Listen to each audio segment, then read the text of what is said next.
நான் சொல்லக்கூடிய இந்த 9 நவகிரக திசையில் வந்து பார்த்தீங்க அப்படின்னா இந்த 9 கிரகங்களுமே அந்த மனுஷாளுக்கு நல்லது பண்ணுமானா நல்லது பண்ணாது, பண்ணவும் முடியாது.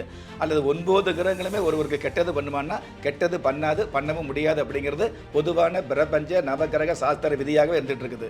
உங்களுடைய ஜாதகத்தில் உங்களுக்கு யோகத்தை கொடுக்கக்கூடிய, வல்லமையை கொடுக்கக்கூடிய, அல்லது காசு பண வசதிகளை கொடுக்கக்கூடிய, சொத்து என்ற விஷயத்தை கொடுத்து அதில் வந்து சுகத்தை கொடுக்கக்கூடிய கிரகம் எது அப்படிங்கிறது வந்து உங்கள் ஜாதகத்தை கணிக்கும் பொழுது நிச்சயமாக தெரிஞ்சுக்கலாம். இல்லாத ஒரு யோகத்தை எந்த ஜோசியரும், எந்த ஹோமமும், எந்த வழிபாடும் கொண்டு வர முடியாது, எந்த பரிகாரமும் கொண்டு வராதுங்கிறது உண்மை. ஆனால் இருக்கிற யோகத்தை எந்த வயசில் வருங்கிறத கணிக்க முடியும். அதுதான் ஜோதிடம். அந்த ஜோதிடம் அப்படிங்கிற முறையில் உங்களுக்கு மனோதிடத்தை கொடுக்கக்கூடிய ஒரு மிகப்பெரிய அம்சம் தான் வாக்குகளாக வந்துட்டு இருக்கும்.